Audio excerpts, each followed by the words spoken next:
Ayan, so magandang araw mga kaibigan, mga katungkod, panoorin natin, pakinggan at intindihing mabuti ang ilan sa mga batas na mahusay na ipinaliwanag ng ating dating senadora na si Senador Miriam Defensor Santiago. Okay, so pag-usapan natin ang tungkol sa bagay na ito.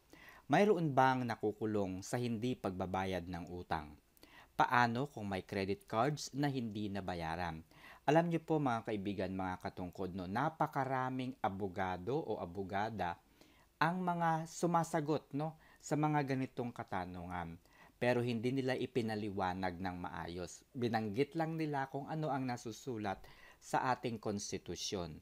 Pero hindi nila masyadong binabanggit kung ano yung mga dapat gawin, ano ba yung karapatan ng bawat isa, ano ba yung katungkulan, ano ba yung responsibilidad ng mga umuutang at nagpapautang. Ano ba yung mga magiging sanctions kung sino man sa dalawa ang gumawa ng pagkakamali o violation. Okay? So ayon sa Article 3 Bill of Rights Section 20, sinasabi dito, no person shall be imprisoned for debt or non-payment of a poll tax. Okay? So ibig sabihin po, yung ginamit po dito na salita ay or. Ibig sabihin, kung ikaw ay hindi nakakabayad ng utang, hindi ka maaaring makulong. Kung hindi ka nakakabayad ng poll tax, hindi ka rin maaaring makulong. Yan po ang ibig sabihin ng or. Okay, so panoorin natin, pakinggan at intindihing mabuti ang paliwanag na ito ni Senator Miriam Defensor Santiago.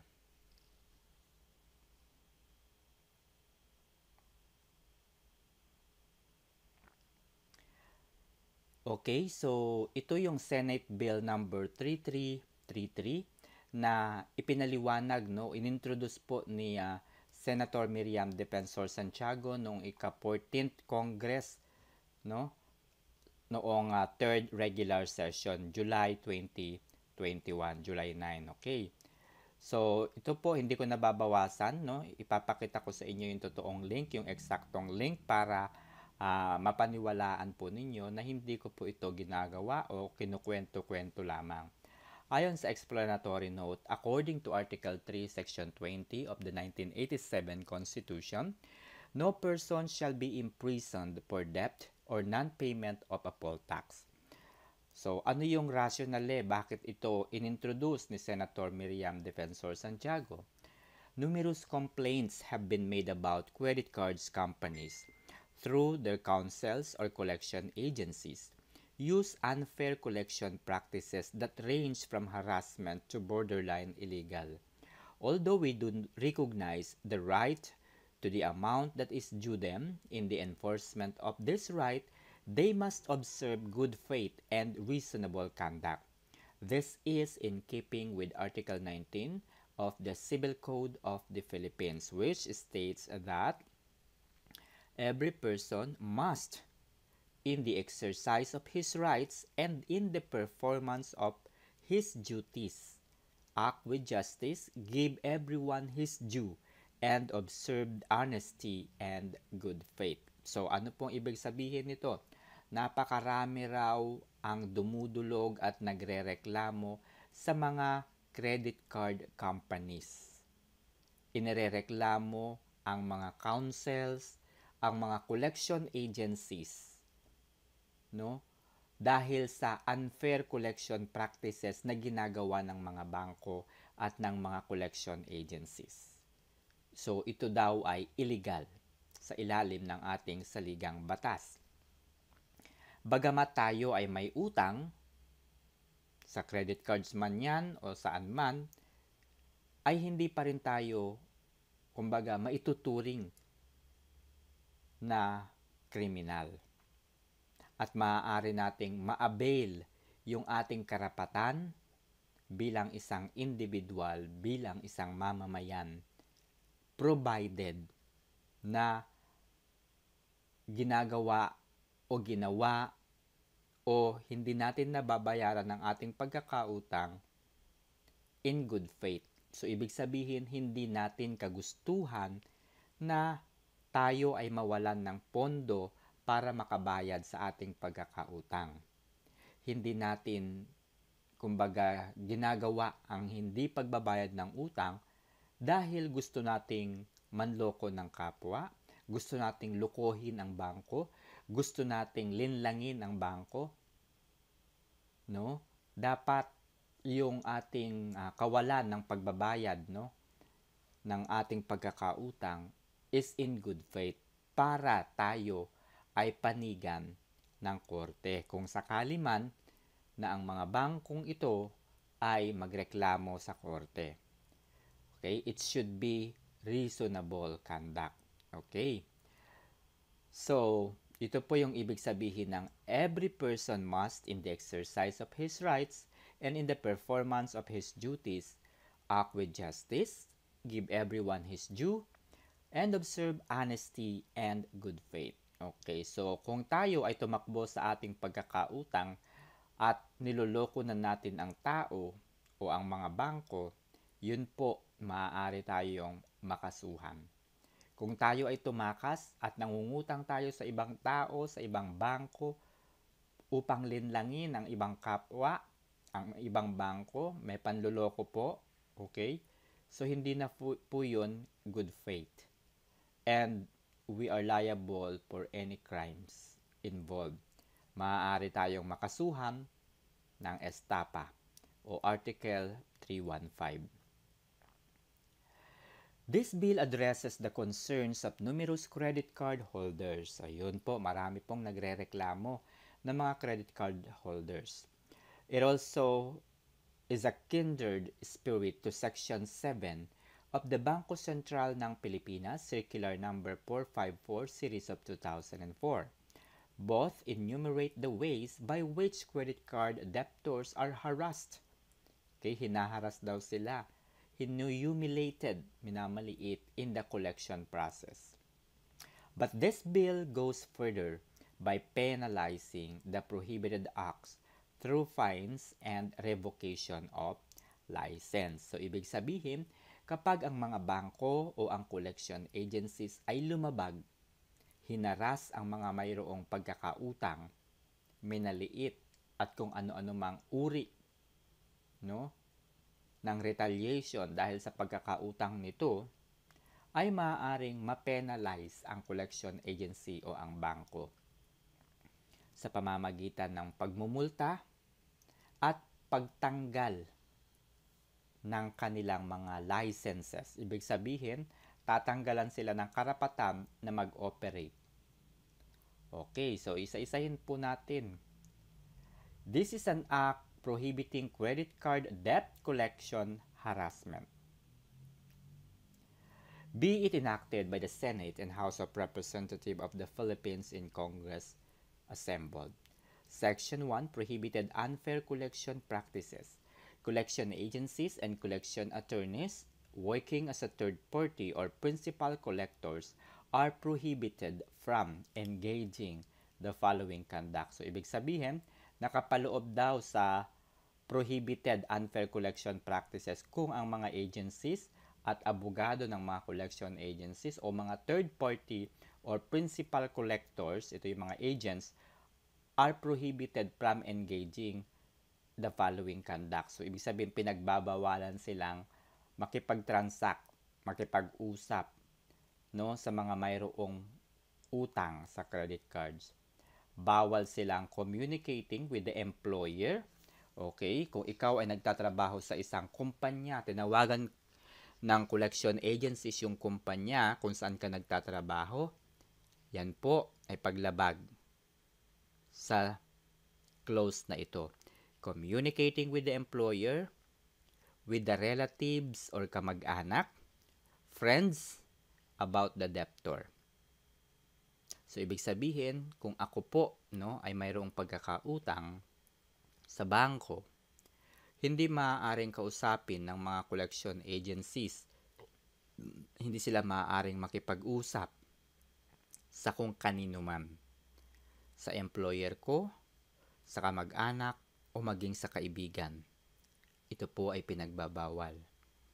Pangalawa, contacting the debtor at work or at a reasonable, inconvenient times at hours which shall be defined as contact before 6 a.m.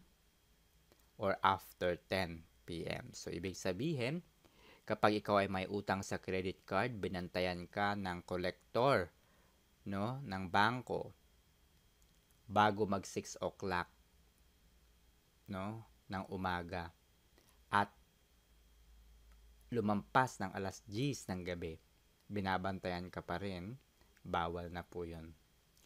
Falsely representing the character, amount, or legal status of the debt. Ibig sabihin, falsely representing the character, ito yung nagpapanggap na taga-pulis, may ipapasundong mga kung ano-ano, okay, pupunta na dyan ang fiskal, ang sheriff, o kung ano man, bibisitahin ang laman ng iyong bahay, kukunin ang iyong mga ari-arian na natitira, and so on and so forth. That's illegal. Threatening to take actions that are illegal or intended. Yan, ito yung mga nananakot. Using obscenities, insults, or profane language. Ito yung sasabihan ka na, ang lakas mong mangutang pero hindi ka marunong magbayad, ang kapal ng mukha mo. So, bawal po yan. Using or threatening to use violence or other criminal means to harm the physical person's reputation or property of any person. So, kapag nananakot na at mayroon ng violence na nagaganap o magaganap or kung ano mang criminal cases o situation or act na kung saan ay maaaring masaktan ang isang taong may utang, masira yung kanyang reputasyon o property o mga gamit o bagay ng tao, ito po ay pinagbabawal.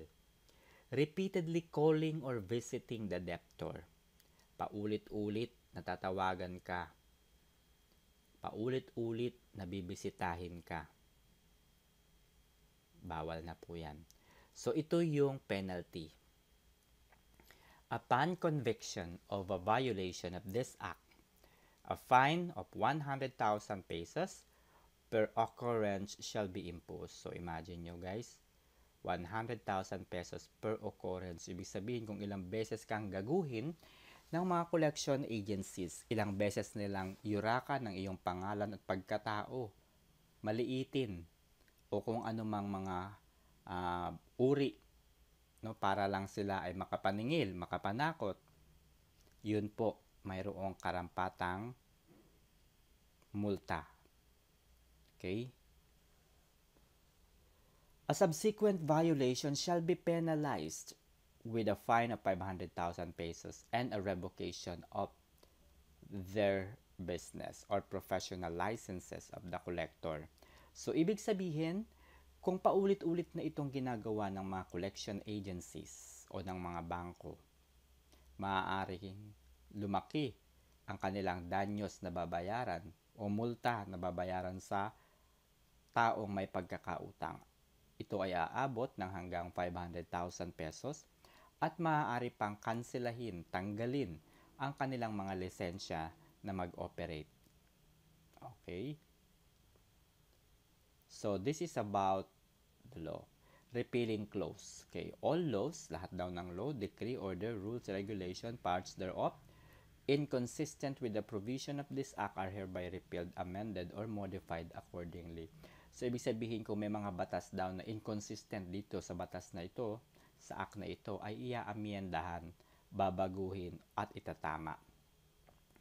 Effective clause, this act shall take effect after 15 days following the publication in the official gazette in the 2 newspapers or general circulation. So, ibig sabihin, sa panghuling clause po, magte-take effect ito in 15 days. Okay, so binanggit kanina yung Unfair Collection Practices Act.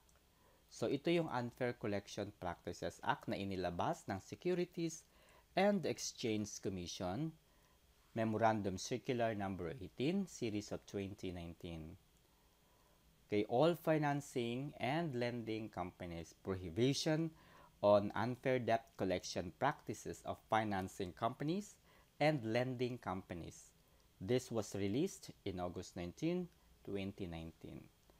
Okay, so sa mga gustong magbasa, panoorin nyo na lamang po. Pumunta po kayo sa description ng video na ito at ilalagay po ang link kung saan ninyo madadownload ang tungkol sa batas na ito. Okay, so nasa dulo po yung mga penalty, fines. Aabot pa nga ng 1 million, oh. Okay. So, ibig sabihin po nito, pinoprotektahan po ng batas na ito ang lahat ng mamamayan. Kung ikaw ay may utang, hindi po ibig sabihin ay wala na tayong karapatan. As a person, as a citizen of the Republic of the Philippines, lahat tayo ay mayroong karapatan hanggat hindi tayo napapatunayang nagkasala. Okay? So, napakainam na panoorin, intindihin, at basahing mabuti kahit paulit-ulit, no, ang batas na ito upang sa ganun ay maunawaan natin, malaman natin ang ating mga karapatan. So, by the way, mga kaibigan, basahin niyo po itong inilabas ng Securities and Exchange Commission. Mas kompleto po ito. Inisa-isa po rito kung ano-ano yung mga bagay, ano-ano yung mga karapatan natin bilang may mga pagkakautang. Okay, bagamat utang ito na kailangang bayaran, ibig sabihin pa rin nito ay mayroon pa rin tayong karapatan na dapat nilang maintindihan at unawain. So that's all. Thank you.